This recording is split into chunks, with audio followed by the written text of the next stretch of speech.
Good evening, I'm Jeff Bennett. And I'm Amna Nawaz. On the NewsHour tonight, President Trump sends thousands more National Guard troops to Los Angeles as protests against immigration raids spread to multiple cities nationwide. Vaccine proponents raise alarms as Health Secretary Robert F. Kennedy Jr. fires the entire CDC vaccine advisory panel.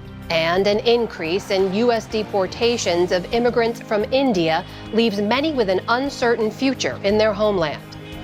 In general, people from India who are migrating with improper documents come from the lower middle class. Many will borrow mortgage-sized sums of money to pursue their dreams.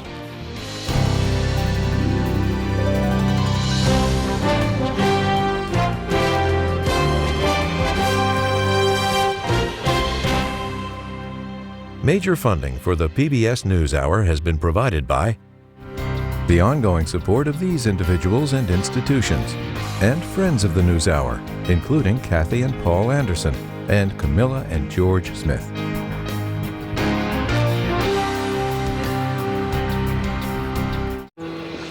A successful business owner sells his company and restores his father's historic jazz club with his son. A Raymond James financial advisor gets to know you, your passions, and the way you bring people together. Life well planned. And with the ongoing support of these individuals and institutions.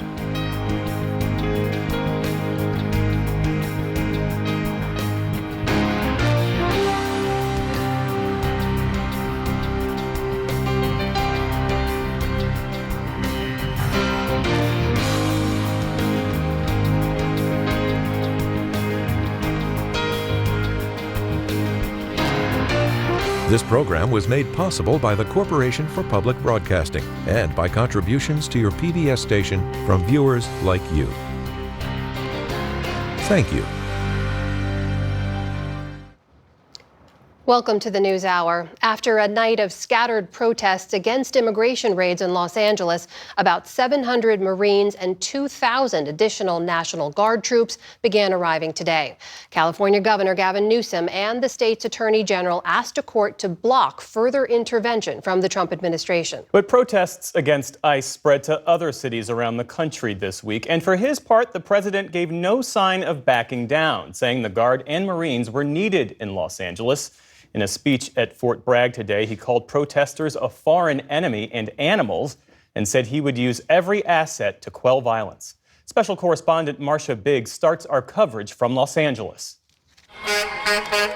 In downtown Los Angeles today, a tense calm on the streets, with a heavy presence of National Guard members expected to be joined soon by U.S. Marines. In the Oval Office today, President Trump flirted with the idea of invoking the Insurrection Act. If there's an insurrection, I would certainly invoke it. We'll see. But I can tell you last night was terrible. The night before that was terrible. We had some bad people. We have people, they look in your face and they spit right in your face. They're animals. And these are paid insurrectionists. These are paid troublemakers. This morning, shop owners cleaned up several looted stores in downtown Los Angeles. But California authorities have said the majority of last night's protests were nonviolent. Mr. Secretary. In a congressional hearing today, Secretary of Defense Pete Hegseth said troops were sent to safeguard ICE agents. And we have deployed National Guard and the Marines to protect them in the execution of their duties, because we ought to be able to enforce immigration law in this country.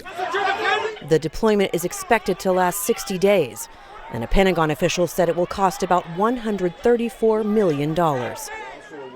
Yesterday, LA Police Chief Jim McDonnell said bringing in troops complicated police response to the protests. The introduction of federal military personnel without direct coordination creates logistical challenges and risks confusion during critical incidents. And today, Representative Nancy Pelosi of California contrasted Trump's actions now with his handling of the January 6th insurrection. Something is very wrong with this picture. Inconsistent in his actions, contrary to his own statement that he couldn't, of a year ago, that he couldn't send anyone in without the governor's consent, any place, and in violation of the Constitution. Elsewhere this week, from Atlanta to New York City Mostly peaceful protesters gathered in multiple cities to call for the end of ICE raids. We are not criminals. We are working people, and we are not a trash can for the president. This is not I don't understand if this is his way to make America great again. Destroy our people, destroy our communities, destroying America. That's what he's doing. At Trump Tower yesterday, more than 20 people were arrested after refusing to leave. And in Austin overnight, police fired tear gas containers and arrested protesters. We were just out there peacefully protesting. We were not being aggressive towards the cops at all. We were just protesting as normal. Whenever they decided it was over, they just pushed us and used a lot of force.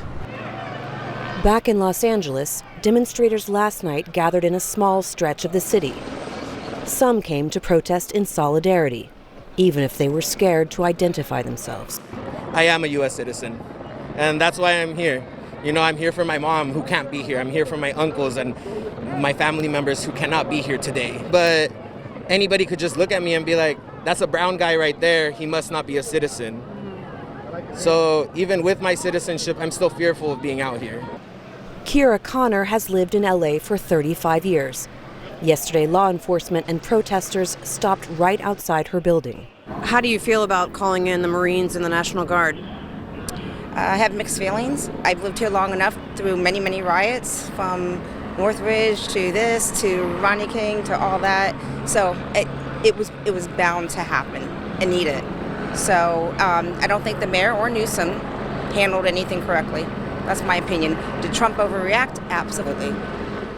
She says Trump is right to deport undocumented criminals, but the way the raids were conducted is ripping LA apart and has struck some of the city's most vulnerable communities. Instead of being the nice, showy president, someone has to make moves. At the same time, you don't go after 30 and 40-year-old, people in the garment district that have been working there, and I know that they have grandchildren and great-grandchildren. They make up LA. They make up downtown, and now they're gone. Their family is ripped apart. To do this right after our wildfires, this is insanity. We can't take anymore. We believe that about 200 people or more have been detained during the past 3 or 4 days. Jorge Mario Cabrera is with the Coalition for Humane Immigrant Rights. He says they've been inundated with calls from families, desperate for information about their loved ones. We only know of probably a dozen or so individuals that we can actually talk to about their case, which means that the others could just simply be already deported or on their way or forced to sign, which is what we're also hearing, that people are being not forced, but certainly encouraged to sign their self-deportation. How scared are people? Today I spoke with a couple of workers that went into to do what they need to do to earn their living honestly. And I asked them directly, why are you here? Aren't you afraid? One of them said, what I do with my fear is I bring it with me, put it in my pocket, and go on. There's no other option for me. Cabrera believes that this show of force is used as psychological warfare and a provocation, an attempt to show those who support immigrants as unruly and un-American. Amna? And Marcia, we should note you're standing outside that Metropolitan Detention Center in downtown LA. As you reported, over 200 people arrested in those ICE immigration enforcement raids over the last 3 or 4 days. What more can you tell us about the circumstances around those raids and who was arrested? Well, we don't know very much, Amna, because we haven't been able to speak to anyone who's been detained. But Cabrera described warrantless dragnets meant to target indiscriminately as many Latinos as possible. Now, of course, the administration flatly denies this, and ICE maintains that everyone arrested was living here illegally. But advocates say that they've been detained and have not been able to have access to their families or to any legal representation. But what we do know is that these were all workers. They were targeted at places like a car wash, a Home Depot, a clothing manufacturer. These were all people who were working or looking for work. Marsha, what about in terms of the protests? Give us a sense of what you see and hear going on around you right now, and if there's any sense of where things go from here. So the scene here has been pretty quiet, almost festival-like for the last hour or so. We just heard a flashbang. We just heard another one. This is kind of how it's been going. This is what we saw last night. Of course, we mentioned some looting, but in general, last night was pretty non-violent standoff, which would erupt briefly when protesters would set off fireworks and then the LAPD would push them back. Also, keep in mind that this is happening in a very small slice of the city. It's only a few blocks of downtown LA, and in the rest of the city, Angelenos are going about their lives as normal. All right, that's Marsha Biggs reporting for us in downtown Los Angeles. Marsha, our thanks to you and the team. Please stay safe. Thank you. For perspective now on the Trump administration's deployment of active duty Marines to Los Angeles and the federal call-up of the National Guard, we get two views. James McPherson was the Undersecretary of the Army during the first Trump administration. He also had a 25-year career in the Navy and served as that service's top lawyer in uniform. And retired Major General David Baldwin was the top military commander of the National Guard forces in California from 2011 to 2022. Gentlemen, thank you for being with us. Jim McPherson, I want to start with you because Homeland Security Secretary Kristi Noem said today that deploying active duty Marines to LA was the right call because, in her words, they're specifically trained to meet the need on the ground. Is that the case? Are combat Marines really what's needed? Well, I would respectfully disagree with the Secretary. Combat Marines are trained and exercise in just that, engaging in ground combat. They're not trained and they do not exercise in crowd control or de-escalation of things like that. Now, we've heard from NORTHCOM that they have received that training, but I would ask, what was the level of that training? Was it just an hour-long briefing with a handout? Or did they actually go through the sort of training that MPs go through to include, as General Baldwin knows, the California National Guard MPs? Who do train and who do exercise in crowd control. Marines are not trained to do that. They are trained to engage in combat. David Baldwin, how do you see it? And drawing on your experience, what do you make of President Trump's decision to federalize the National Guard over the objections of California's governor? Federalizing the National Guard for use domestically is always a suboptimal solution. The National Guard works best when it's under state control and can work hand in glove with its law enforcement partners at the state and local level.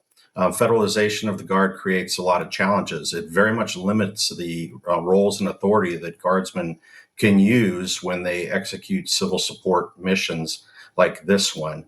Ostensibly, the Guard was brought in, as they say, to be able to protect federal law enforcement officers. And it may have been a very expedient solution, but as the Secretary said, it probably wasn't the best solution. You could bring in other federal agents from around the country to come in to execute that task. So it's a little bit heavy-handed to bring the Guard in and the Marines, especially when it's over the objection of the governor of the state and indeed without the request from the law enforcement leaders on the ground, like Chief McDonnell and the Sheriff of Los Angeles. Jim McPherson, you mentioned the rules of engagement that were issued by NORTHCOM, and we should explain that Northern Command is the combatant commands responsible for securing the homeland. And they told our team that the rules of engagement are still being finalized, but that, this is a quote, service members are trained in de-escalation techniques and always retain the inherent right to self-defense to a hostile act or demonstrated hostile intent. Meantime, you've got the president. He tweeted, "If they spit, we will hit." Is that an appropriate framework for rules of engagement? I'm a little surprised that the spokesperson for NORTHCOM would use the term rules of engagement. Rules of engagement are defined as the circumstances and the limitations that U.S. forces can initiate or continue combat engagement. Rules of engagement are designed for combat engagement. What these Marines and the National Guard will be acting under are called rules for the use of force. They are very, very different. The other thing that I was very surprised about is in their statement, they use the word hostile intent. Hostile intent has no play with regard to rules for the use of force. It does play with regard to rules of engagement. Again, I'm very surprised that the spokesperson for NORTHCOM would confuse those terms. David Baldwin, question for you about the National Guard. When they're activated by the governor for in-state missions, how closely do they typically coordinate with state and local law enforcement? And do you have any questions about the level of coordination happening now? So when activated under state control, the Guard works very closely because, after all, our mission is to support those federal law enforcement, state law enforcement officials and local law enforcement officials on the ground. We deploy liaisons at all levels of their command to match the levels of our command to make sure that we are quite closely synchronized. Because, as Chief McDonald spoke earlier during the program, about how complicated it is to exercise control during events like this. As far as coordination between the federalized National Guard and the Marine Corps, I'm hopeful that they have liaisons deployed to the civilian law enforcement agencies that are not federal, so LAPD and LA Sheriff and the surrounding communities. I don't know if they've done that or not. It would be prudent for them to do so. But I do know that the National Guard is working very closely with the federal law enforcement agencies that they've been tasked to support. And Jim McPherson, you told our team that you believe the Trump administration wants to see violence escalate in California because that would be the predicate for the president to invoke the Insurrection Act. Tell me more about that. Well, I think it's unfortunate that this has become so politicized. I believe that it played into their playbook that this occurred in Los Angeles and California with a Democratic governor who's going to run for president. And I think the push here is that they'll send in these armed forces who, quite frankly, are not the right mix of people to be engaged with the public. And there's going to be an escalation. There's going to be an unfortunate incident, as there was in 1997 on the Texas border, when a similar occurrence occurred. Marines were there to provide surveillance, and they ended up shooting and killing a local teenager who was herding sheep. I think there's going to be that escalation. And when that escalation occurs, I'm afraid the president is going to invoke the Insurrection Act, and we're going to have uniformed service members enforcing the law upon U.S. citizens, something that just shouldn't occur. David Baldwin, do you share that concern about escalation? First, I have faith and confidence in the initiative, the training, and the perspective of the young soldiers and Marines that we've tasked to do this mission. I have great faith in the chain of command and the leadership. However, as the Secretary mentioned, things can spin out of control. And unfortunately, in very tense situations when people get tired and things start to happen, if someone makes a decision that their life is threatened or a federal officer's life is threatened and they choose to use deadly force, that becomes a very unfortunate incident that will escalate and cause a lot of problems.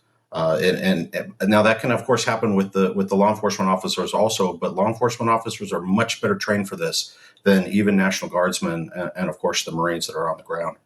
And Jim McPherson, in your view, did local officials need the help from the National Guard in the first place? Well, according to the reports on the ground, and the report we just heard from your report from Los Angeles, it seems to be very localized. I'm not sure the governor nor the local authorities requested National Guard assistance, and when that assistance comes, I just don't see that it was necessary at the time. I think that was an initial escalation. And again, while I agree with the general and have confidence in the chain of command and those forces, I just think this is going to escalate out of control, and we're going to have the Insurrection Act come into play, which is very unfortunate. Admiral James McPherson and Major General David Baldwin, thank you both for your time and for your insights this evening. Thank you.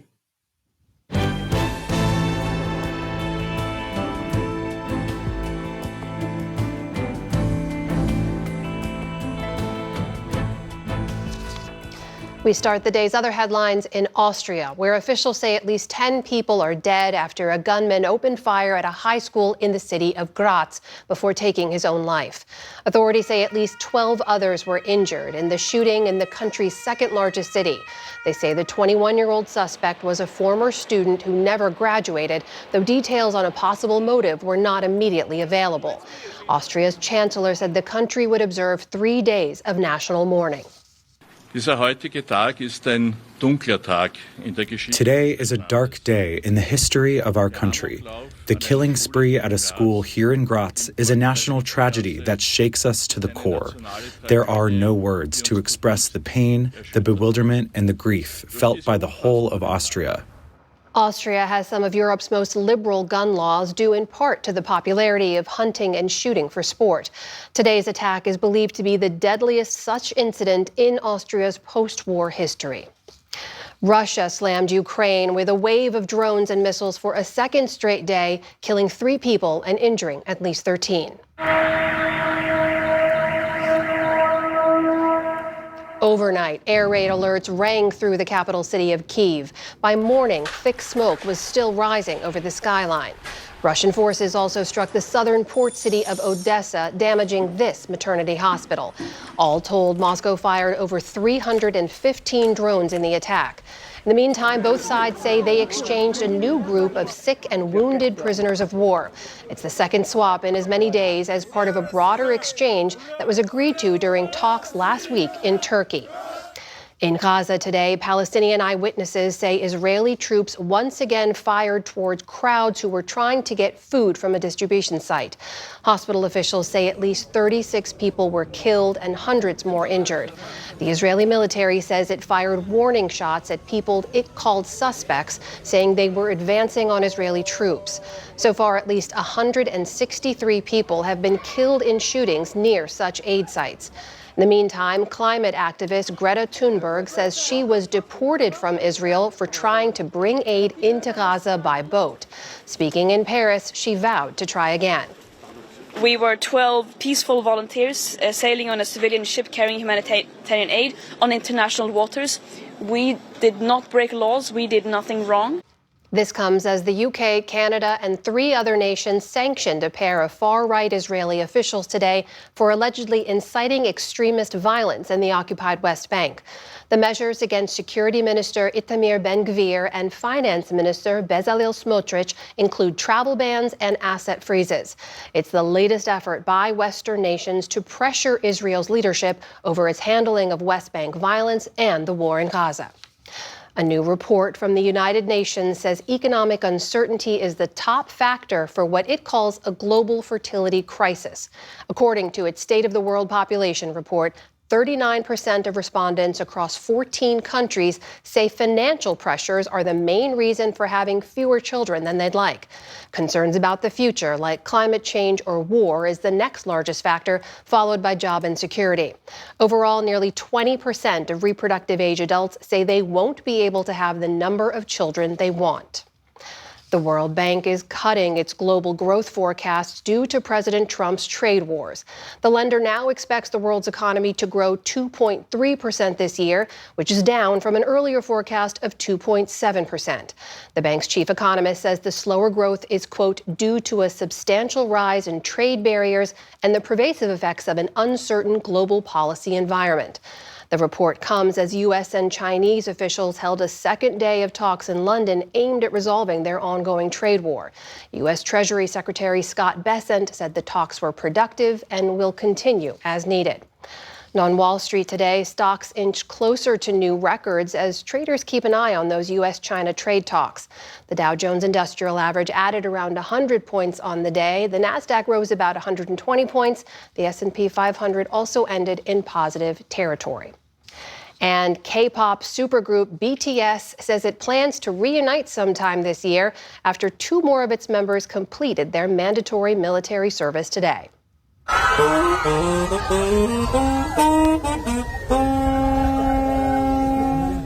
With a blast of saxophone and a bouquet of flowers, band members RM and V, as they're known, addressed the press and their adoring fans. They joined bandmates Jin and J-Hope, who were already discharged last year. All members are due to be out by the end of the month. In South Korea, all able-bodied men between 18 and 28 years old must perform military service. BTS stopped performing as a group in 2022, and fans are eagerly awaiting their return. Still to come on the NewsHour, the daughter of an American man killed in Syria speaks out about the search for his remains. And the Smithsonian's leadership responds to President Trump's efforts to fire one of its leaders. This is the PBS NewsHour from the David M. Rubenstein Studio at WETA in Washington and in the West from the Walter Cronkite School of Journalism at Arizona State University. The abrupt removal of all of the members of the CDC's vaccine advisory panel by the Health Secretary, Robert F. Kennedy Jr., has sparked outrage and worry among many public health experts. That includes the American Medical Association, which called for a Senate investigation into Kennedy today. Yesterday, Kennedy made his case in a column in the Wall Street Journal saying he was, quote, prioritizing the restoration of public trust, and argued the committee has been plagued with persistent conflicts of interest. For some reaction, we're joined now by Dr. Tom Frieden, President and CEO of the global health organization Resolve to Save Lives and a former director of the CDC. Dr. Frieden, thank you for being with us. So this advisory committee for the immunization practices, I imagine most Americans didn't know it existed until RFK Jr. fired all of its members. What does this committee do? How does it work? It's a really important committee, and it's been a model for the world in transparent, fact-based, effective decision-making. Every presentation is live streamed. Everything is available on the internet. When I was CDC director, we had people coming from all over the world to watch it. And the claim that it has conflicts of interest is simply wrong. What the Department of Health and Human Services and CDC did was to post all reported possible conflicts of interest over the last 20 or so years on the internet. Of the current 17 members, one has a potential conflict of interest. That individual is a distinguished professor of pediatric infectious diseases. And as is the policy, she recused herself from all issues which she may have had a conflict of interest from. Her conflict of interest was that she's a researcher who studied vaccines. What's really important about this committee is that it gives guidance for doctors to know what to recommend to parents, what to recommend to seniors for what vaccines to get, and it determines whether insurance companies and what's called the Vaccines for Children program will pay for vaccines. So this decision means that potentially we'll have recommendations that aren't based in fact, that result in more spread of disease, and people will have to pay hundreds of dollars that today they don't have to pay a penny for. When Secretary Kennedy talks of conflicts of interest, he seems to suggest that the committee members, the former committee members, have a pro-industry orthodoxy that effectively acts as a rubber stamp, to which you would say what? There are many instances where the committee has decided not to recommend a vaccine. Just last year, a new vaccine, the RSV, which is for older people, new vaccine, important vaccine, bad illness, but as more people get vaccination, you can see some possible what are called safety signals. So there was a possibility, not proven, but a possibility that there may be a rare adverse effect. There's really no way to know this until millions of people get the vaccination, and therefore the committee restricted or limited the groups that are recommended to get the vaccine. So this is simply untrue. How might this affect routine immunizations and the ability of insurance to cover them?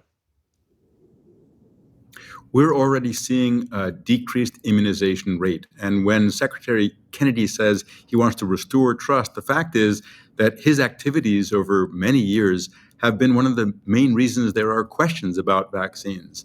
The reality is that if there are lower vaccination rates, we will have more trouble controlling measles, which was eliminated in this country in the year 2000.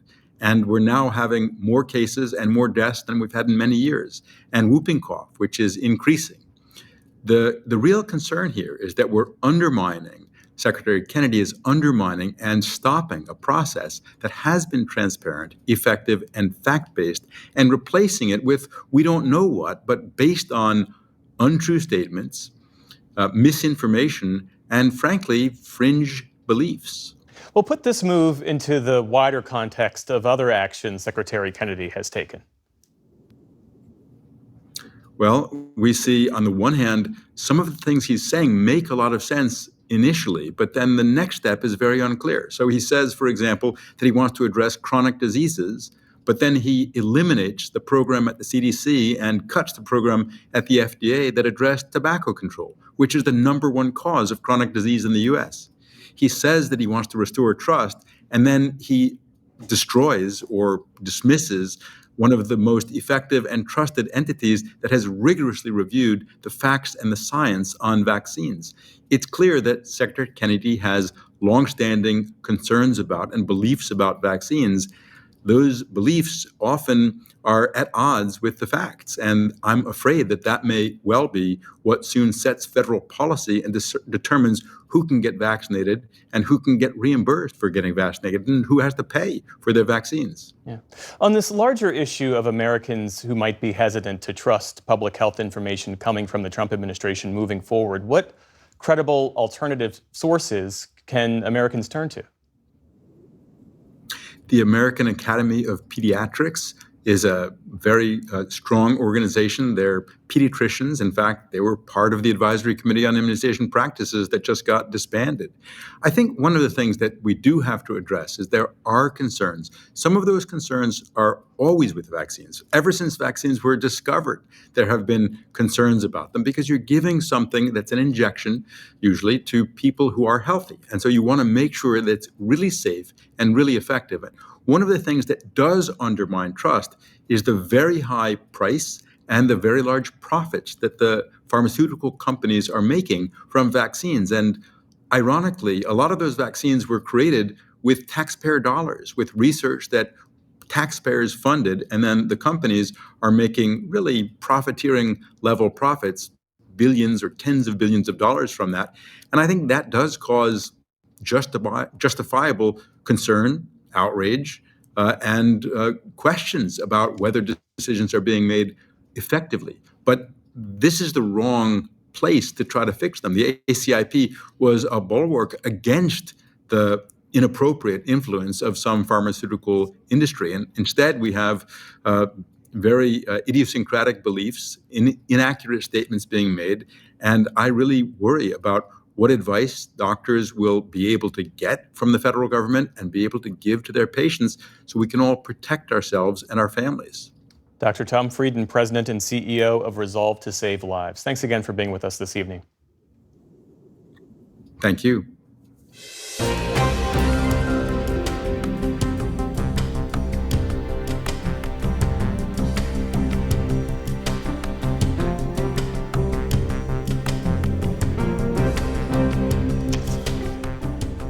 India is one of the largest sources of immigrants to the United States, with nearly 150,000 people arriving each year.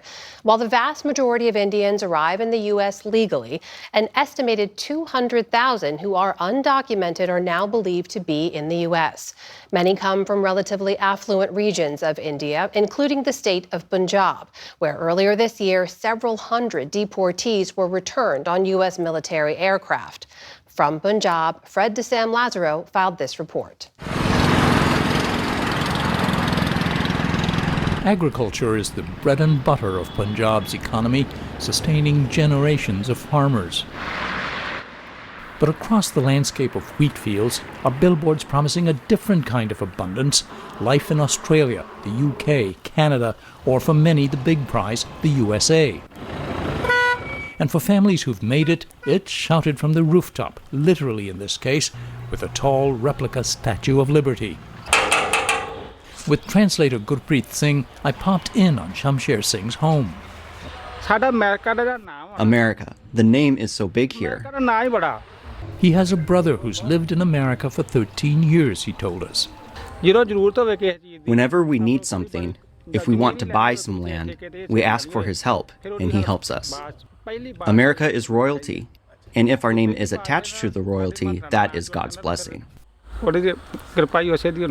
Our nation is blessed to be home to millions of hardworking citizens of Indian and Southeast Asian heritage.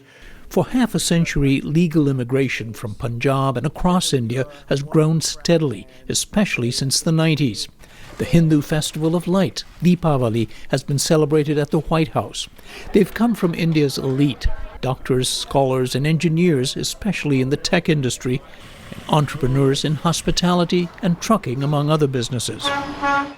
Overall, Indian migrants in the United States is now the second largest group of foreign-born people in the United States after Mexicans, which is quite stunning.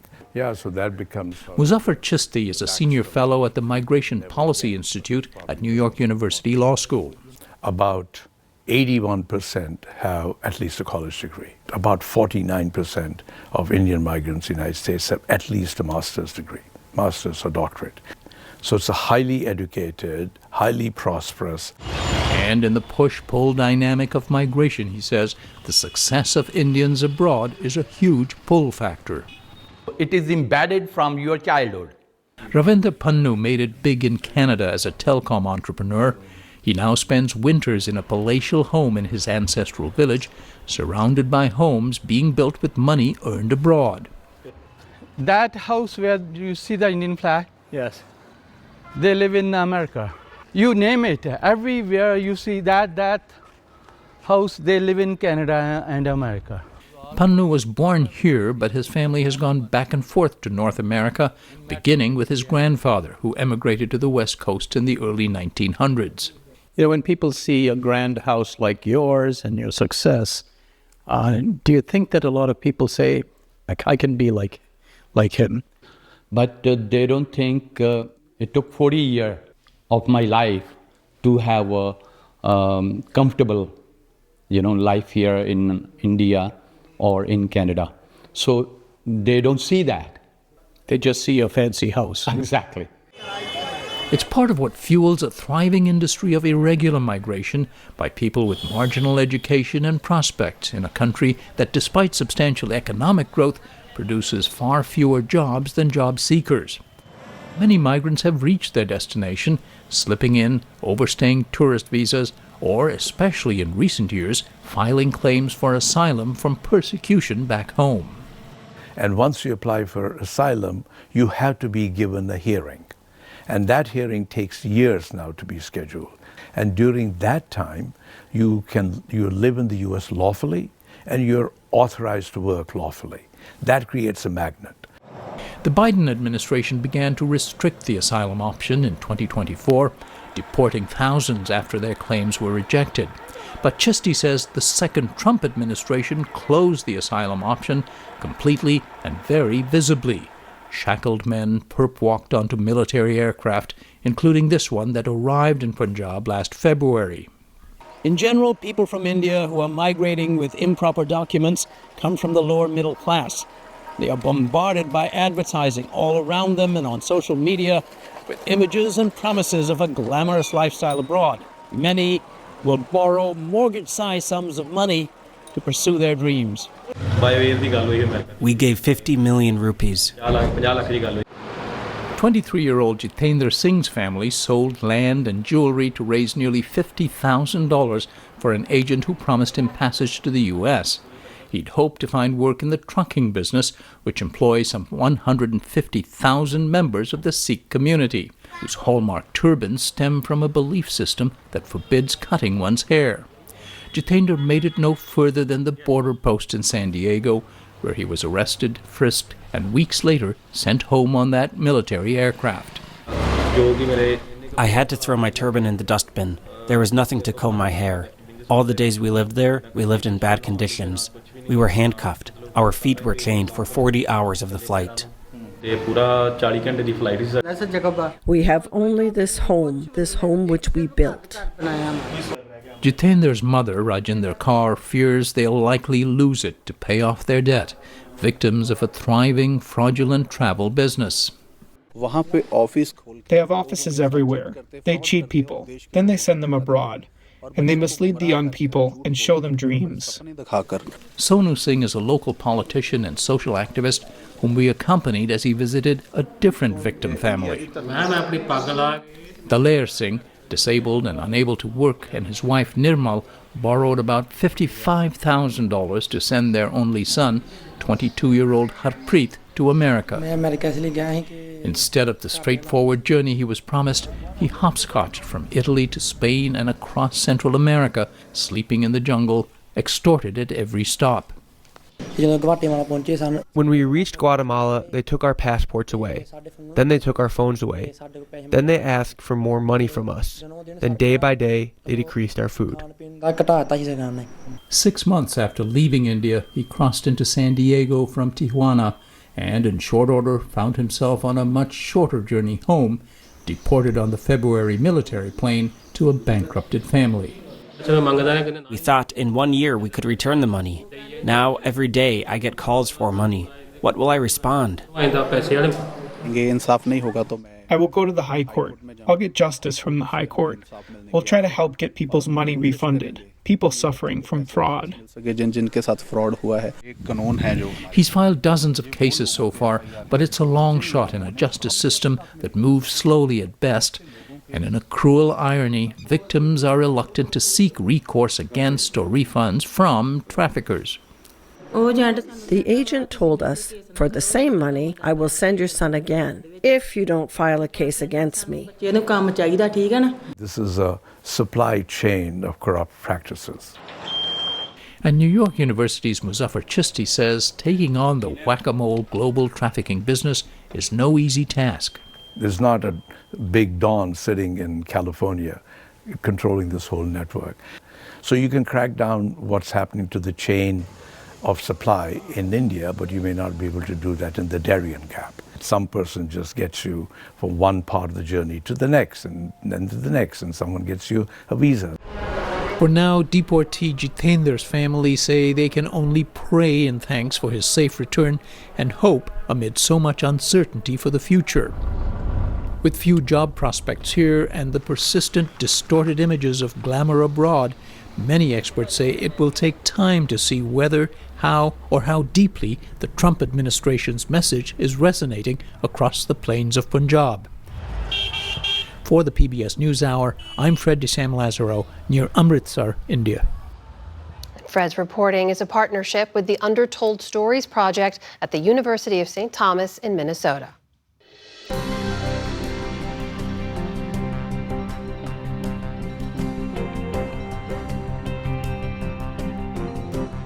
American psychotherapist Majid Kamalmaz was one of half a dozen Americans detained and killed in Syria by Bashar al-Assad's regime. He led an NGO that treated young victims of the war in Bosnia, the tsunami in Indonesia, and Hurricane Katrina. In 2017, he traveled to Damascus to pay respects after his father-in-law's death. He never came home. Only last year, his family learned that he died in prison, but his body has not been found. His daughter, Mariam Kamalmaz, recently met with the newly installed Syrian president, Ahmed al-Shara, to discuss not only her father, but other Americans who've disappeared in Syria. And Mariam Kamalmaz joins me here. Welcome. Thanks for being here. Thank you for having me. So I have to ask, because it was, as we mentioned, just over a year ago that you received confirmation of your father's death from the U.S. government. Just tell us what that year has been like, and also why you wanted to meet with Ahmed al-Shara. It's been a very a quiet year compared to my past years in the beginning. Up until the prison doors of Syria were opened, we had been praying for this day to come, thinking maybe, just maybe, he's still alive and he could be one of these detainees walking out. And we had a slight hopes that he could be. And we ran into an individual that resembled him tremendously, and we thought it could be him. And I could not sleep the night just wishing and praying that it is him. Unfortunately, then we learned the next day that this individual was picked up by his actual family. We thought maybe under torture, under, being in such harsh conditions for a long time, that his features have changed, but it wasn't him. So that's actually the time that I really mourned his death. Seeing the images and the people that are coming out, I realized just to what extent the situation was, and that he's really gone. He didn't come out. So that was the hardest. I'm so sorry for your loss. Yeah, and thank you. And I had actually booked my ticket to go to Syria to search for my father and see what I can find. And I asked them on the call, I said, well, I actually am going to Syria. If anybody would like to send a message with me, I'll try to do the best I can to have this delivered to the new government and as high up as I can. And so the State Department then shared my email with the families, and some families sent me their letters. And I took these letters and made it a priority to meet with Shara in order to give him these letters from the missing Americans that were lost in Syria. And that's what led to my meeting with the Shara. Tell me about that meeting. Was there anything you were looking for in the way of answers about your father from him? Were you able to get any of that information? So since they're really new, they were yet to establish a commission for the missing persons. Unfortunately, there was nothing yet about my father. Something that President Shara told me at the meeting is that they do plan to form a task force specifically for the missing Americans. And can I ask you, do you trust him? Do you take him at his word? Because we should remind people, al-Shara is a former al-Qaeda insurgent, right? He fought against U.S. forces in Iraq. He was part of the rebel group that overthrew the Bashar al-Assad regime, and he's now been recognized by the U.S., by President Donald Trump. Do you trust him to lead Syria forward? I never knew who he was before the liberation of Syria. One thing that I did witness, obviously we all witnessed it, is the way they liberated Syria. They did it through the most peaceful way possible. There was no civilian casualties. They did it in such a peaceful way that it actually was so successful and so quick. So it kind of led the way to believe that these individuals are really there to bring peace to the country. And that was something that Shara repeated multiple times when we were in the meeting with him, that he wants peace for his country. I know, that's what brought you here, was meetings with lawmakers and others. Do they have concerns about this path forward under President Shara? Because there was, we should point out, some violence targeting some religious and ethnic minorities after this new government came to power. Do people here have those concerns? Yes, I've heard concerns about these specific situations, but I have to remind you that these specific situations did not start from the new government. They were started by other groups that were trying to incite these clashes, and that even Shara himself told us he's not getting enough credit for him being able to quickly stop these clashes from happening. Mariam, I know you went to Syria looking for answers that you didn't get, but also carrying the message of so many others. If there's an answer to this, what does justice even look like for you, for the tens of thousands of others who lost someone under the regime of Bashar al-Assad? Right. There's a tremendous amount of loss in Syria. There's not a single door you'll knock on that hasn't experienced at least 1, 2, or more deaths within their family. So there's a great people are pushing for accountability, and they want to see that happen. And those that are responsible for these crimes need to be brought to justice. So I'm a true believer in this. From my personal story with my father, we have now done the civil lawsuit against the Syrian regime, and we're also continuing into a criminal case against those that have done this as well. So we're not stopping. It's not over yet. Thank you so much for being here. Once again, we're so sorry for your loss. But Mariam Kamalmaz, we appreciate your time. Thank you.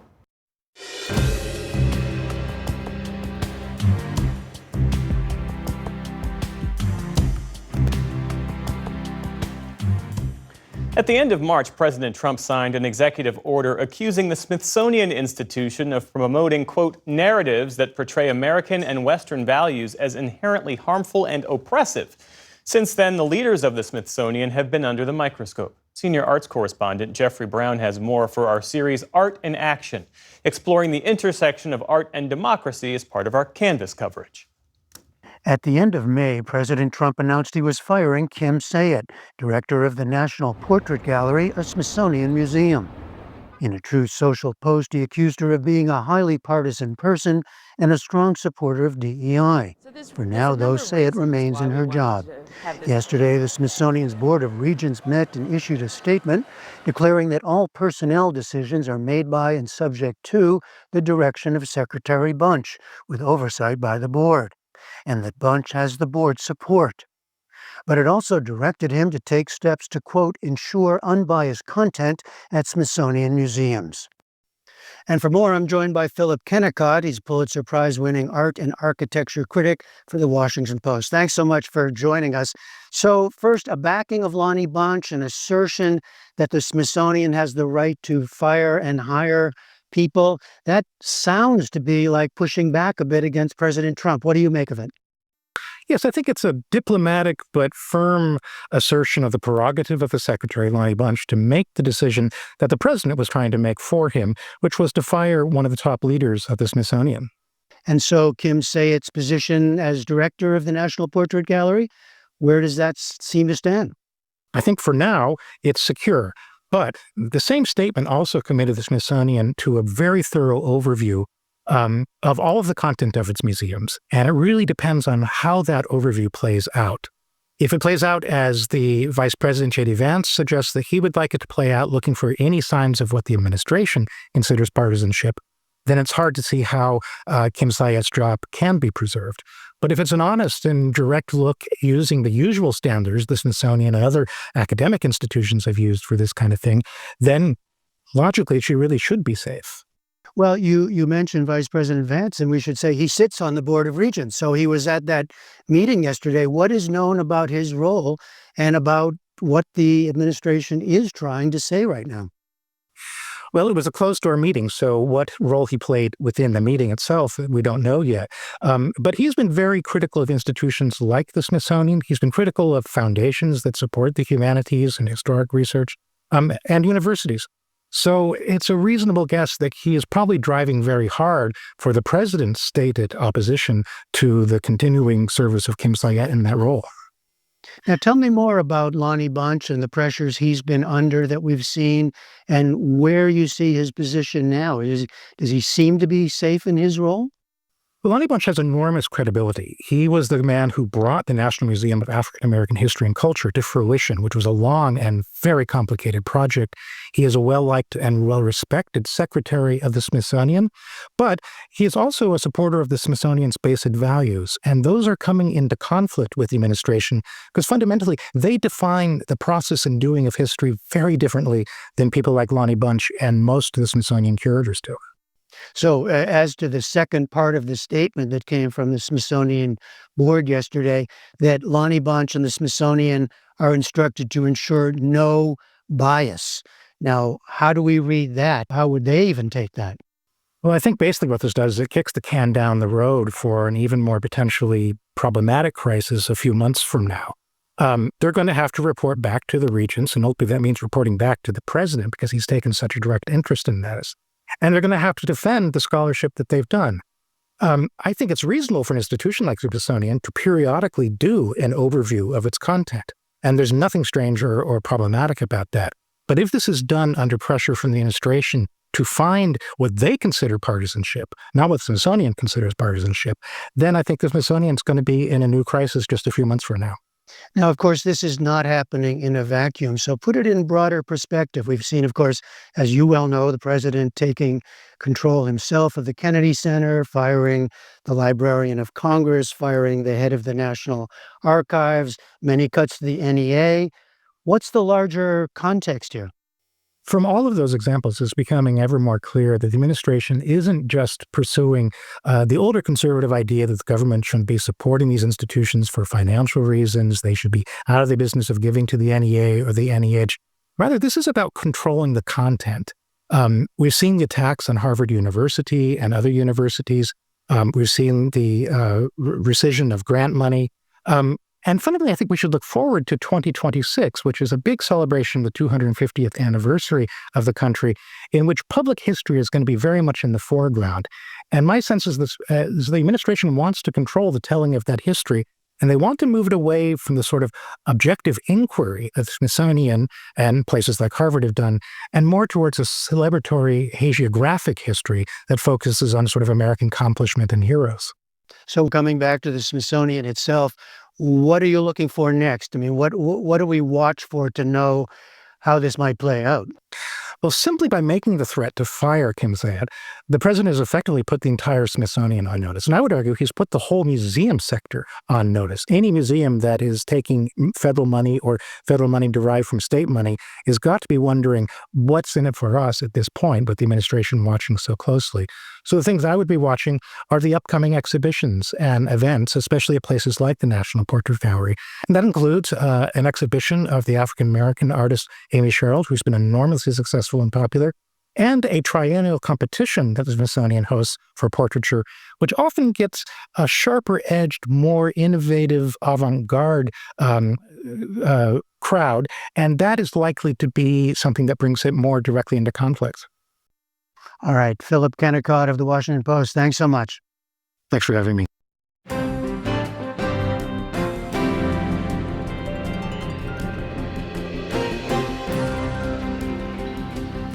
And that's the NewsHour for tonight. I'm Jeff Bennett. And I'm Amna Nawaz. On behalf of the entire NewsHour team, thank you for joining us. Major funding for the PBS NewsHour has been provided by the William and Flora Hewlett Foundation. For more than 50 years, advancing ideas and supporting institutions to promote a better world at hewlett.org.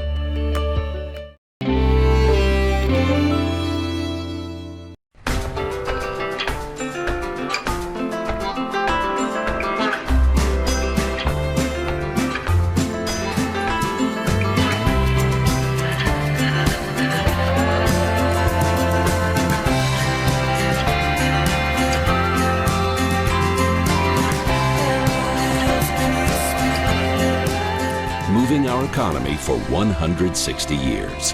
BNSF, the engine that connects us.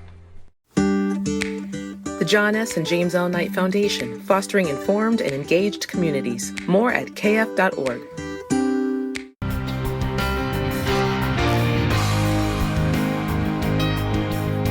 Carnegie Corporation of New York, working to reduce political polarization through philanthropic support for education, democracy, and peace.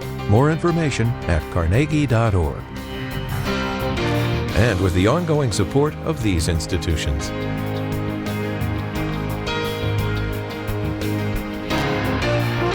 This program was made possible by the Corporation for Public Broadcasting and by contributions to your PBS station from viewers like you. Thank you.